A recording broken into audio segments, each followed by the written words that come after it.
Come, let us meditate like a Jedi. This morning's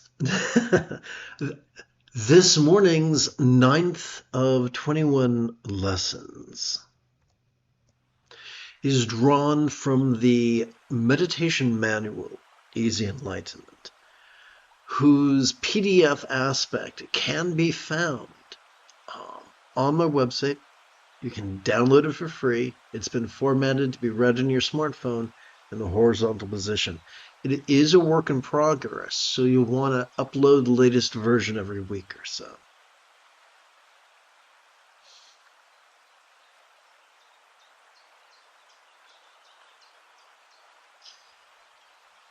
So before we get started, I want to answer a question real quick. So let's go over here and hit button number 8. Okay, so good morning, Jumpa. Jumpa wrote, I did experiences here in Europe in several monasteries, but it is difficult to be ordained here. You know some places where it is possible start the process to be ordained? Thank you. That is an excellent question. I go deeper into this in a future lesson, the lesson where we talk about becoming a Lama. Bearing that in mind, I can give you the very concise version here. When we look at the history of Buddhism, it fits into two categories: proto-Buddhism and institutional Buddhism. Now I'm going to tap button 9 and show you a visual aid. Institutional Buddhism promotes being rigid, fearful, superstitious, controlling, elitist, cryptic, competitive, and cruel. Elitism says you can only be a monk if Joe Blow says you're a monk. What the Buddha taught was proto-Buddhism that teaches us to be flexible, loving, rational, laid back, egalitarian, lucid, cooperative, and kind. The egalitarian aspect is that you're a monk when you choose to be a monk.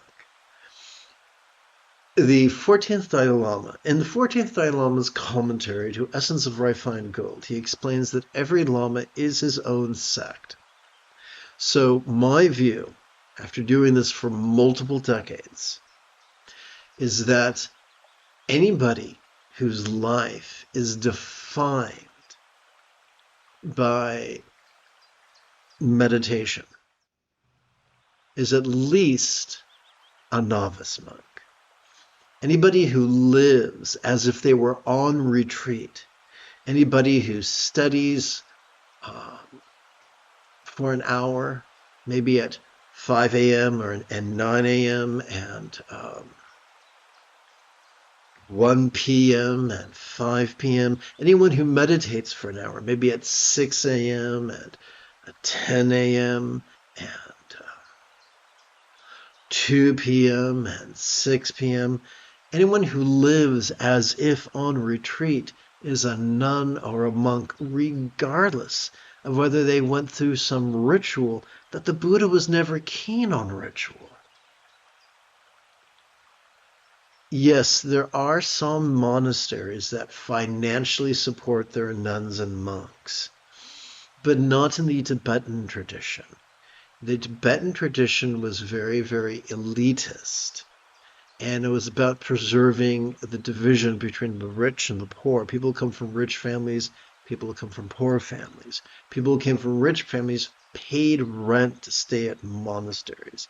People who came from poor families at best became homeless yogis. And maybe they lived with other homeless yogis and maybe they didn't. I don't care for that system very much. I think it's elitist and it's the opposite of what the Buddha taught. I live in the United States of America, which went from walking towards fascism to running towards fascism.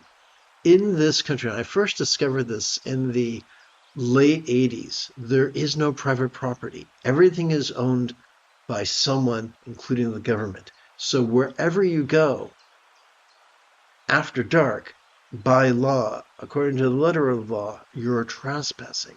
So in America, if Jesus would have done his 40-day retreat in the desert, he would have been arrested.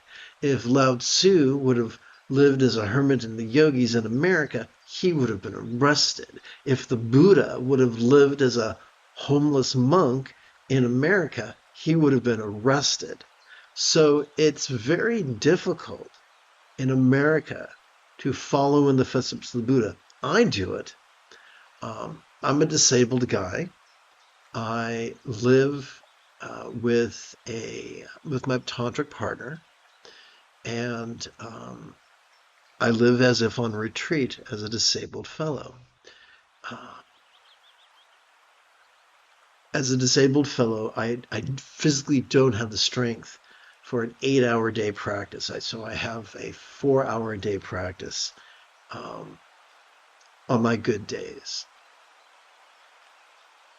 You can receive all the training you need to become a Buddha and become a Lama for free from me. Come to my live streams. When you have specific questions, type them. I'll happily help you out.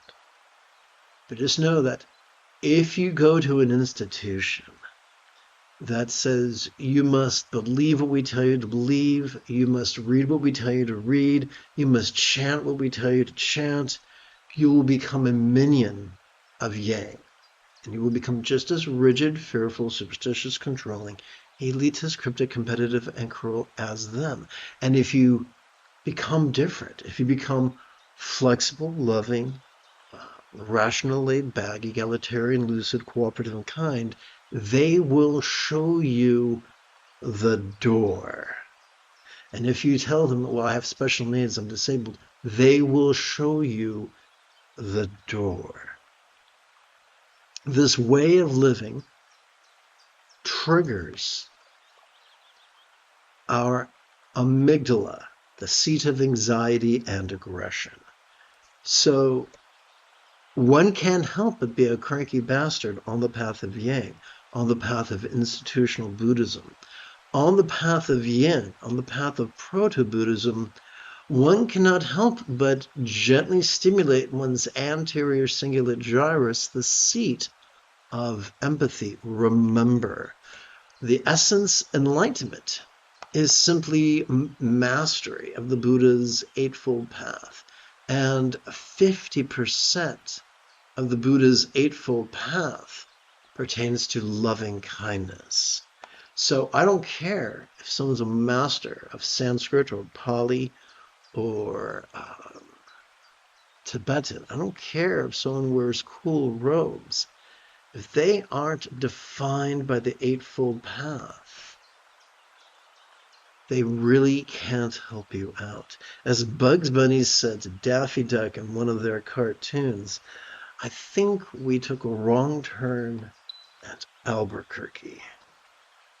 So having said all that, if you want to learn how to practice like a novice or a monk, if you want to learn how to master the Eightfold Path, I will gladly help you out for free.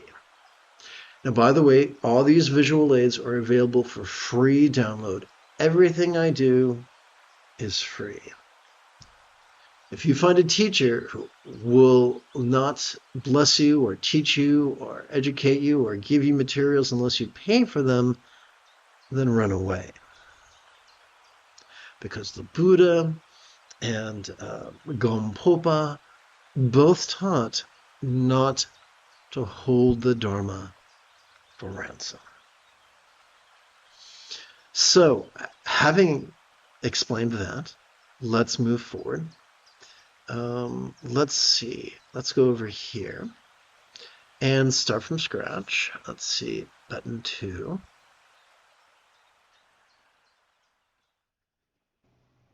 The 9th lesson of the Beginner's Meditation series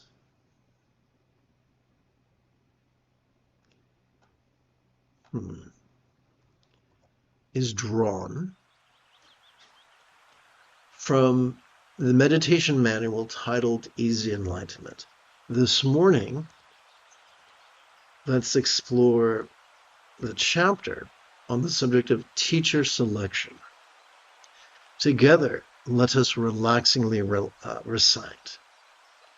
With so many lamas and authors offering to teach us how to meditate, often for a substantial fee, how are we to know upon which teacher or technique we should rely? Should we rely upon the teacher with the greatest beauty, fame, popularity, acclaim, wealth, resume, credentials, or letters of recommendation? Oh, hell no. The proof of the pudding is in the tasting, and we test the effectiveness of a teacher's guidance in the laboratory of our body and mind. First, we find a teacher, regardless of gender, age, or nationality, and request instruction. Second, we then enthusiastically practice the technique we are given for at least 5 minutes, once every 12 hours or so, for 7 consecutive days. Note, if we're not up to the task of practicing thusly, then teacher selection is simply not our biggest problem. Third, after the conclusion of the second practice of the 7th day, we look within and ask, has this week of practice increased my peace and love? If yes, then mazel tov, you found a teacher from whom you could benefit. If not, then follow up with that teacher. If they won't or can't help you, then to hell with them. Find a better teacher for you at this time. Note, the test of a teacher's wisdom is not whether their teachings align with either our preconceptions or what we've been previously taught. For such a metric will only ensure we will never grow beyond where we are at right now. And for goodness sake, let us not put ourselves in the hands of a greedy fool who would sell the Buddha's teachings. For although truly optional donations could be lovely, the greatest offering we could make is simply the enthusiastic application of teachers' instructions. If we wish to follow in the footsteps of the Buddha, be he real or merely archetypical,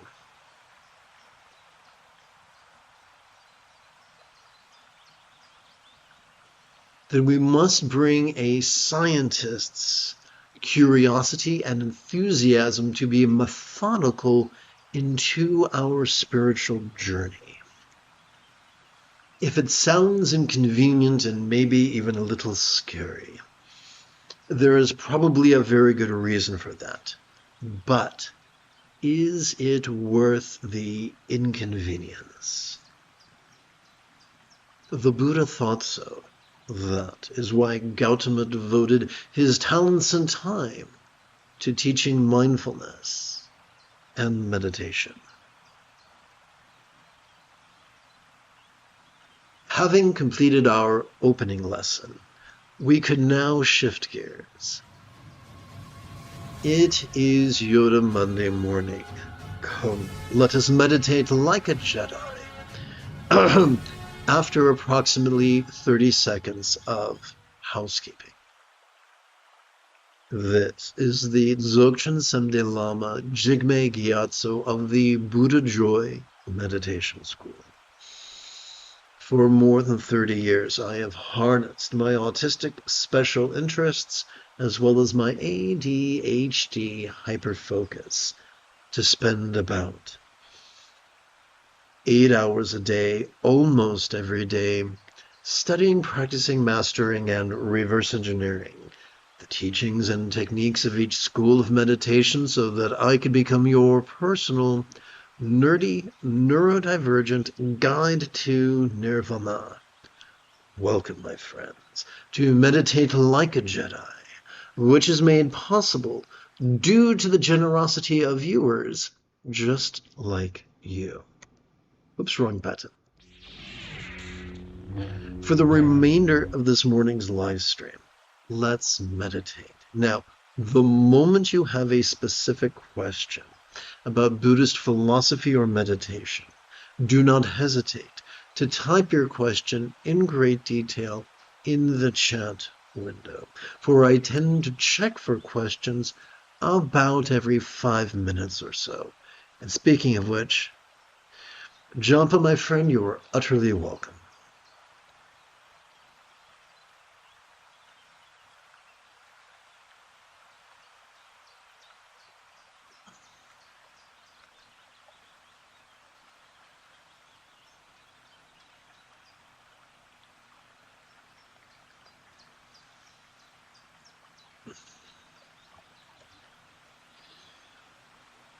Our society conditions us to live from fear.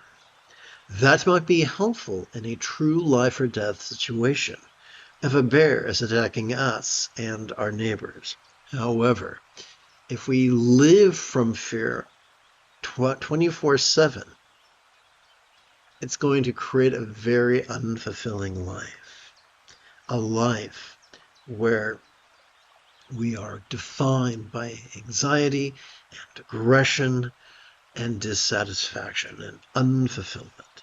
Fortunately, when we cooperate with our autonomic nervous system, which the ancients nicknamed our Buddha nature, we're able to calm our amygdala and gently stimulate our anterior cingulate gyrus, which functions as the hub of our mirror neurons, the seat of empathy, which is the root of both compassion and love.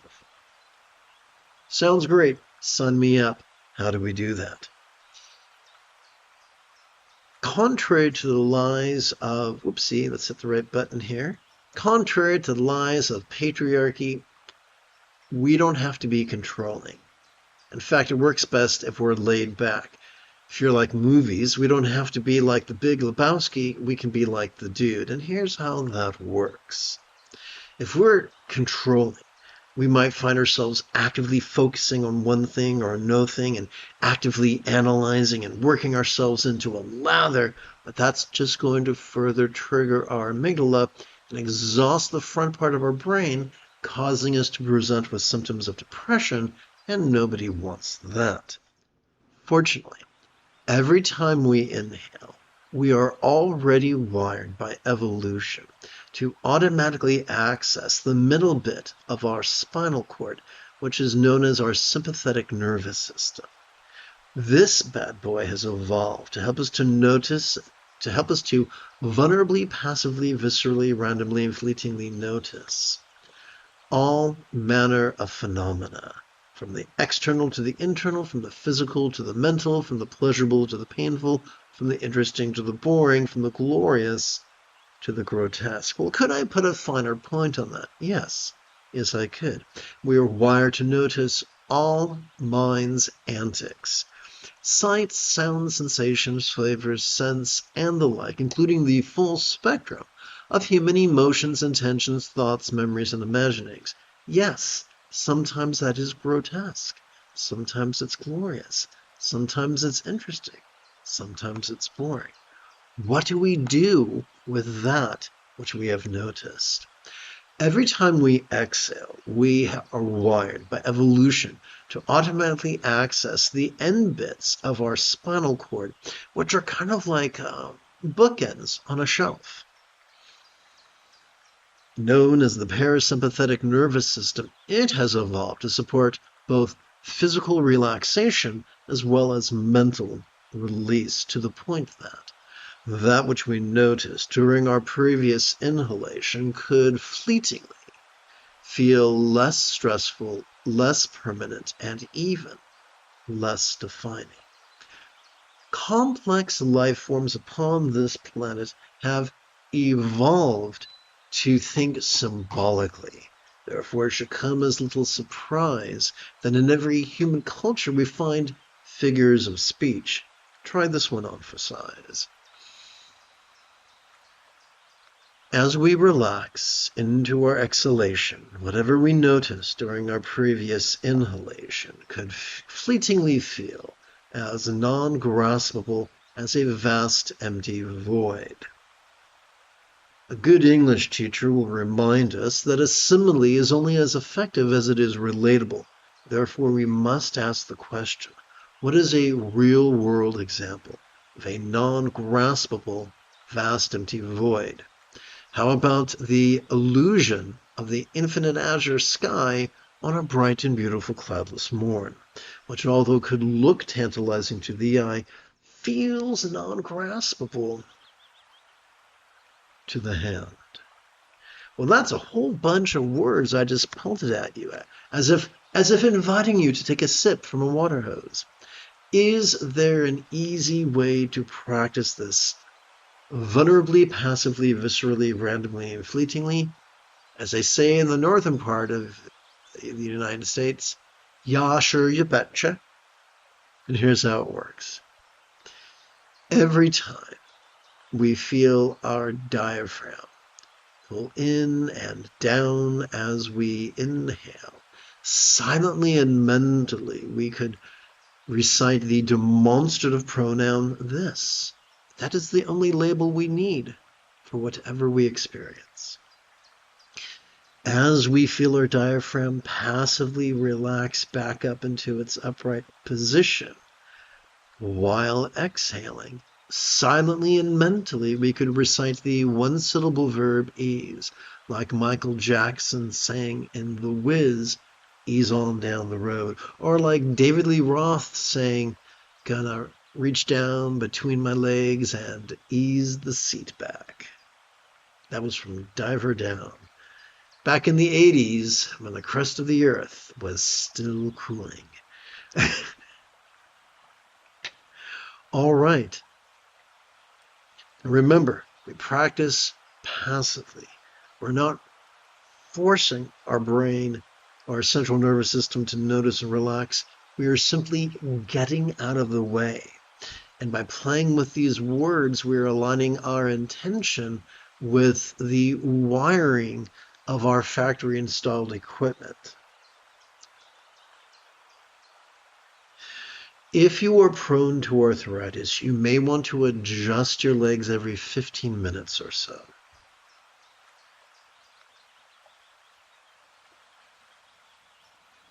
A efficient way to keep track of our first collection of 144 inhalations is to rest the great knuckle, the first knuckle, the base of our right index finger, palm the tip of our left index finger, palms up in our lap.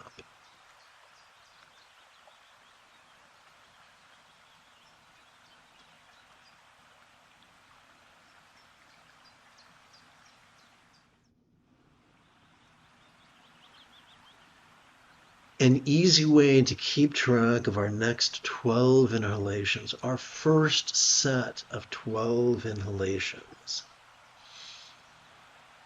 is to touch the tip of our right thumb to each of the 3 sets of creases found on each of its 4 fingers.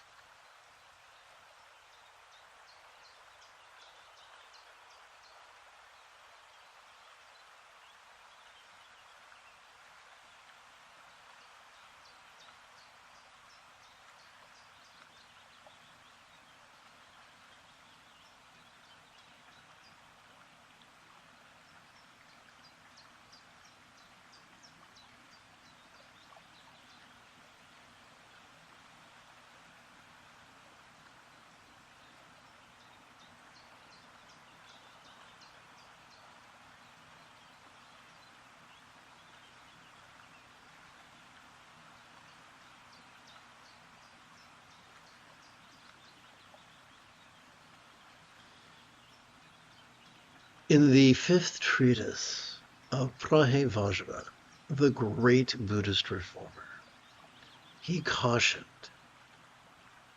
that this path is so easy It seems difficult for those who are indoctrinated to be rigid and controlling. It's only by passively cooperating with our body that this works. How efficiently does it work? In his discourse on the four bases of mindfulness, the Buddha taught in the penultimate passage that one could master this path in as little as 7 days. That's pretty easy.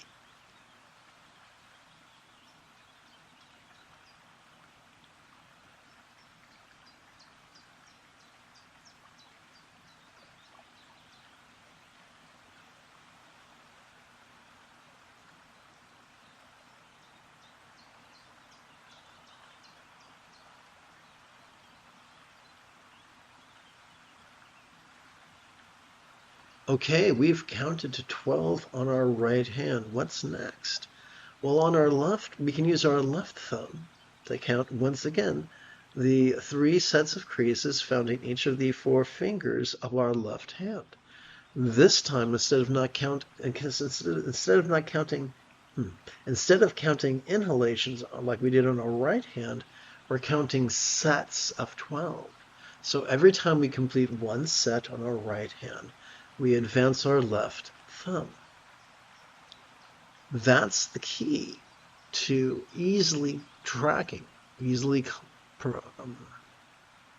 completing our first collection of 144 breaths, which takes on average about 20 minutes. Because in a world where there is fascism, where smartphones can be confiscated, we will always have our pulse and our breath and our hands, and therefore the capacity to time our practice.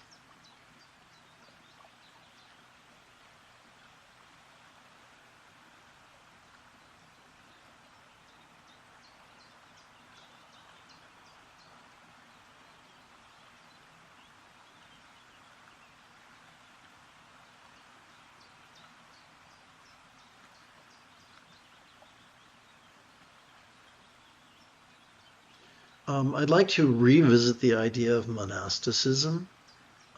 Eventually, when and if I receive sufficient patronage, I would love to be able to provide room, board, materials, and instruction for full-time nuns and monks. But I simply don't have enough supporters at that time to do that.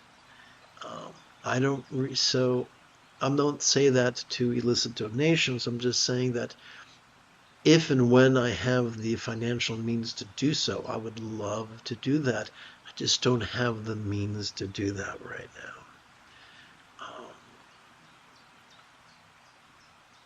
But I'm not going to actively bind the metaphoric hands of the universe. If something wonderful happens in the future, that is definitely a bridge I'll be enthusiastic to cross. If that doesn't happen, and all I do is teach every 12 hours on YouTube for free and write books and make them available for free downloads, then I choose to be content with using my talents and opportunities in the service of others, regardless of how those opportunities present themselves. My job is not to be the master of time, space, and dimension. My job is not to indulge in the destructive mythology of my own controlling tendencies. My job is to lovingly and peacefully go with the flow in the most wonderful way.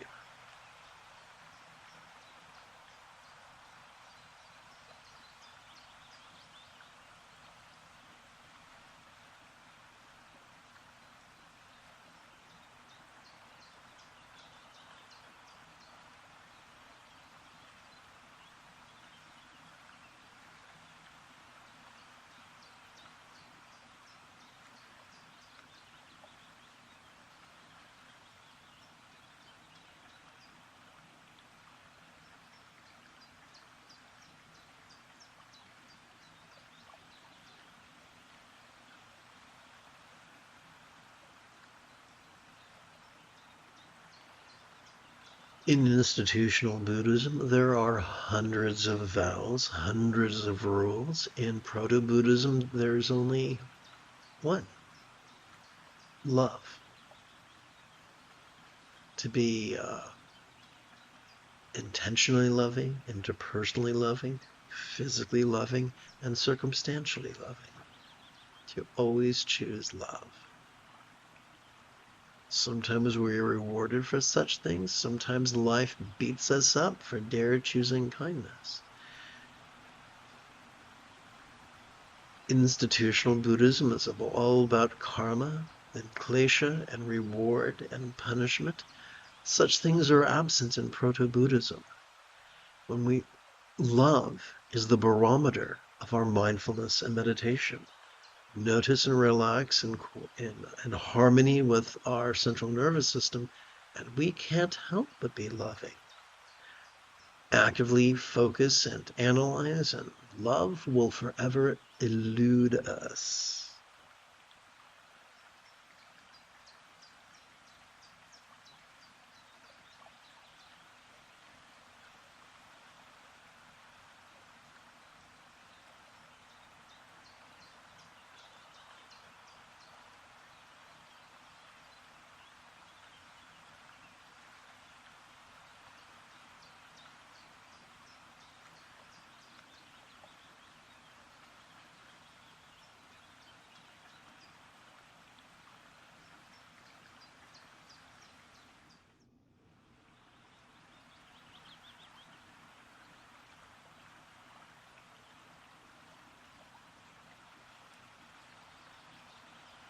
Someone once asked, does that mean if we just do nothing, we'll all be Buddhas? No. We actively align our intention with the workings of our autonomic nervous system. That is done through coordinating the silent and mental recitation of this and ease with the phases of breath.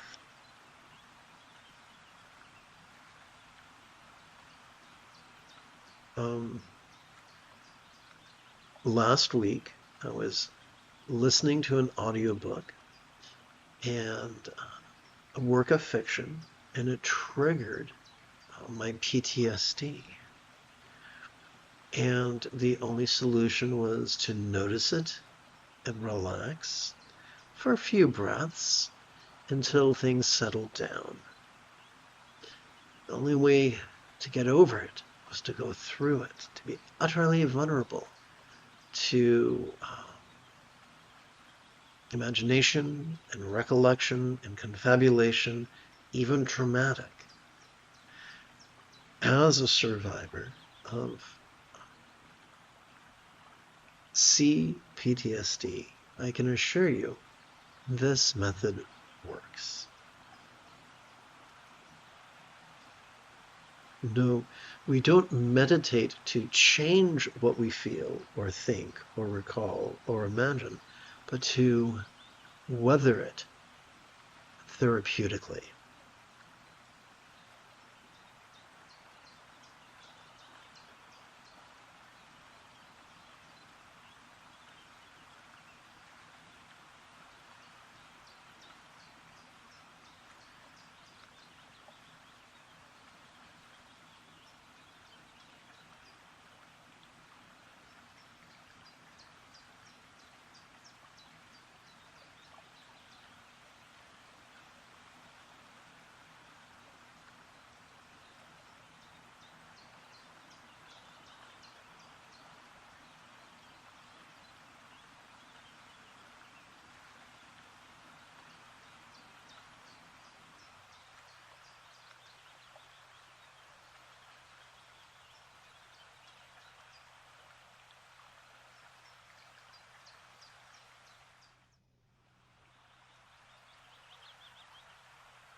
Mindfulness, or sati, is as simple as noticing the antics of mind.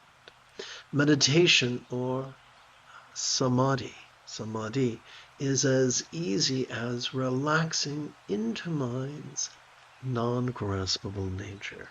The non-graspable nature of mind's perception, emotion, intention, reason, recollection, and imagination. What about our circumstances? That is something our mind perceives.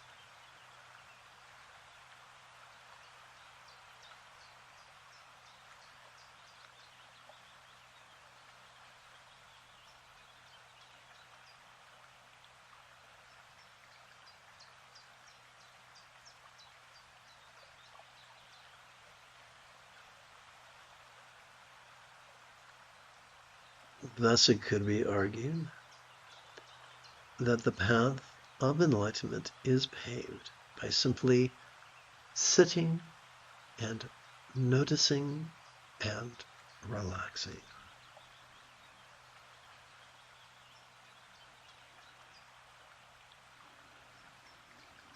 The things that we have already evolved to do, yet have been conditioned to resist.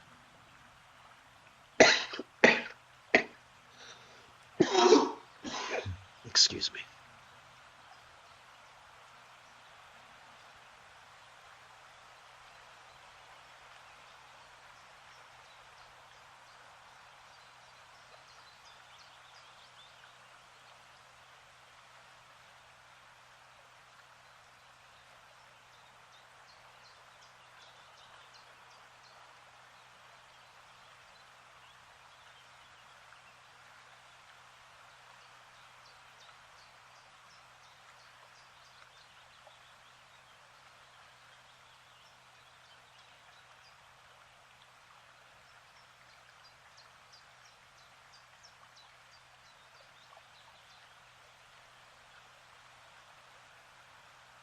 Mindfulness and meditation are the keys to open the vault to the remainder of the sixfold path.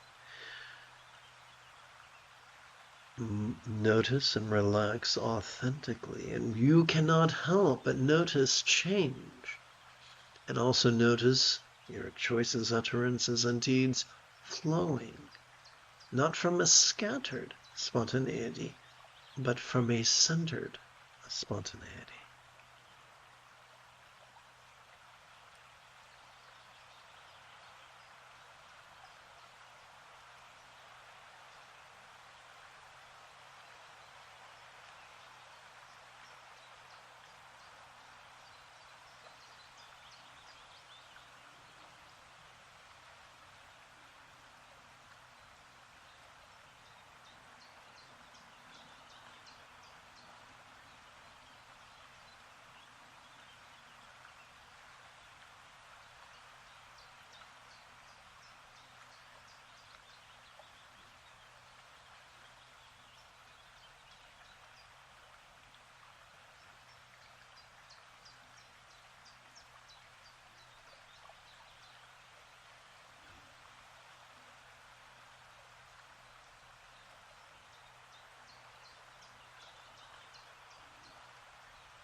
The more authentically we notice and relax in harmony with our breathing, the more we cannot help but experience greater kindness of intention, conversation, conduct, and even commerce.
Institutional Buddhism claims to teach a path of gradual enlightenment requiring aeons of practice. Proto-Buddhism teaches a relatively sudden enlightenment that can be accomplished in as little as 7 days.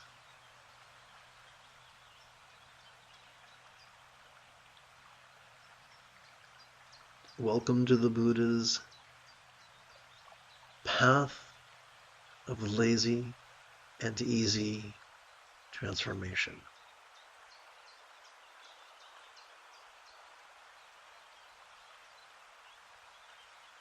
Or lazy and sudden transformation.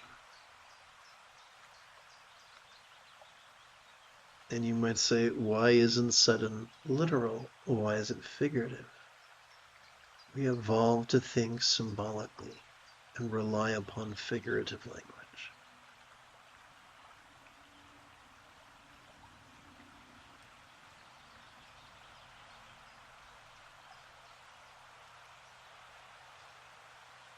Enlightenment is not the absence of certain emotions. It's simply mastery of the Buddha's Eightfold Path. As children, we found the acquiring of skills to be daunting. The acquiring of skills such as potty training, dental hygiene, tying one's shoes, riding a bike. And yet in time, we got so good at those behaviors that we could practice them spontaneously, habitually, easily, and effectively. We can likewise master the Buddha's Eightfold Path.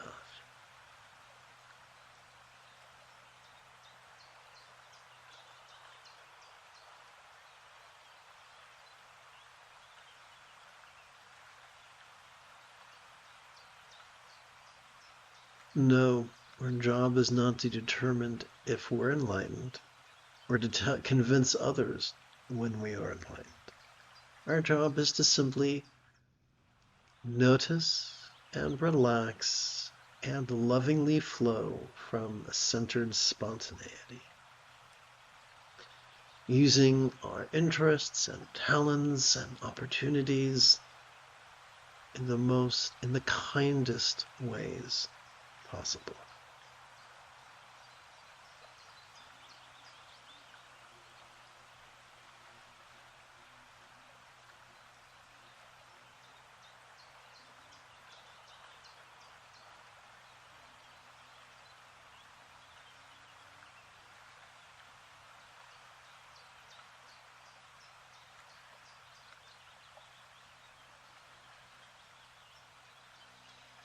If you are prone to arthritis, you may wish to adjust your legs every 15 minutes or so.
You have taken your first step into a much larger world.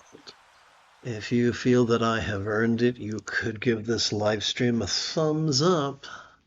You could even help support this channel. In approximately 10.5 hours, I would very much like to return to lead today's evening meditation class and group practice. And if you are as geeky as me, may the Force be with you always.